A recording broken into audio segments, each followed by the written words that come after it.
Magandang buhay mga suki. Ito ngayon ang aking recipe, ang lobster. Ayan, nag-iisang lobster lang po siya dahil para sa akin lang daw ito. Kaya simulan na natin mga suki ang aking recipe ngayon. Ito na mga suki ang sunod natin gagawin. Ayan, magpapainit na tayo ng tubig. I-steam na muna natin yung lobster. Ayan, lagay na natin siya mga suki. Dahil matigas yung kanyang shells. Ayan, steam lang muna natin siya ng mga 5 minutes para siguradong luto na luto. Tingnan na natin mga suki. Ayan, pwede na siya. Tingnan natin. Ayan, pwede na siya mga suki. Oo. Pwede na natin siyang ahuin mga suki. Tcharan! Ating lobster. Maglalagay na tayo ng olive oil.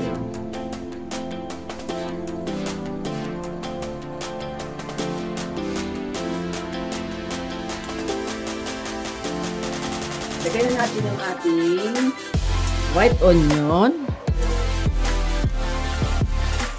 Yan, malaki po ang kanyang pagkakahiwa ng ating white onion.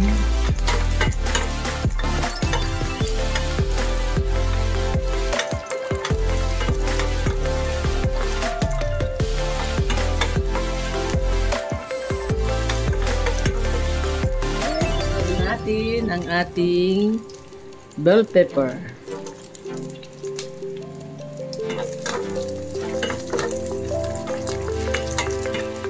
Ayan. Ilagay na natin ang ating sweet chili sauce. Ayan. Sunod natin, ilagay na natin ang ating tomato paste.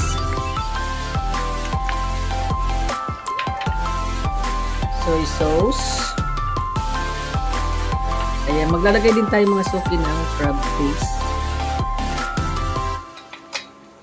Ayan, haluin na lang muna natin siya.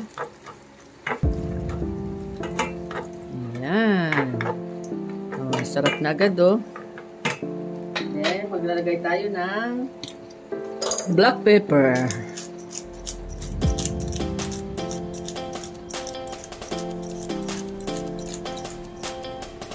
Hindi natin siya ng white vinegar. Haluin na lang natin siya.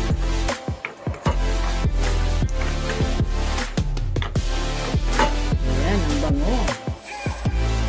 Ayan, maglalagay din tayo ng pickles release. Ayan. Ayan, haluin na lang. Ayan, maglalagay na tayo ng tubig. Ayan. Ayan, okay na siya mga suki. Lagyan natin siya ng konting Himalayan salt.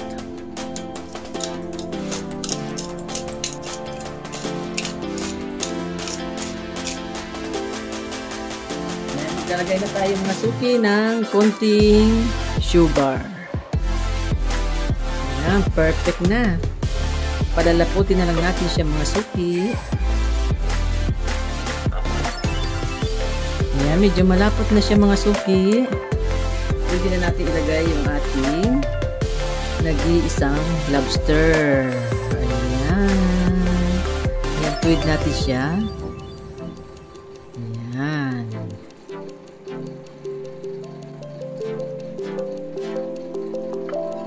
Then, takpan muna natin siya. Ayan, hintayin na lang natin siyang maluto. Tingnan nga natin mga suki. Ayan, sarap po.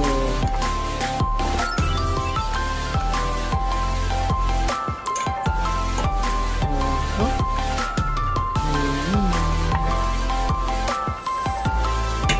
Perfect oh. Sarap niyan.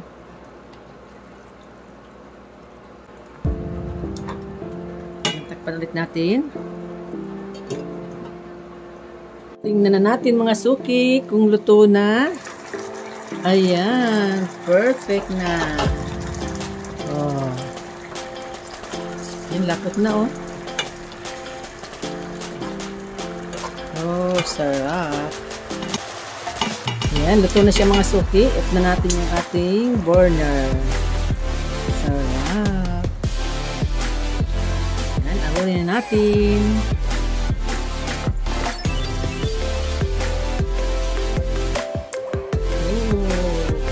Perfect. Ayan mga suki. Lagay na natin yung ating sauce. Oh, perfect mga suki. Ayan. Ito na mga suki ang aking vlog for today. Ayan ang aking masarap na recipe. Ayan, maraming salamat po sa lahat ng mga nanood. God bless po. Bye bye. Ingat po kayo. Kainan na po tayo.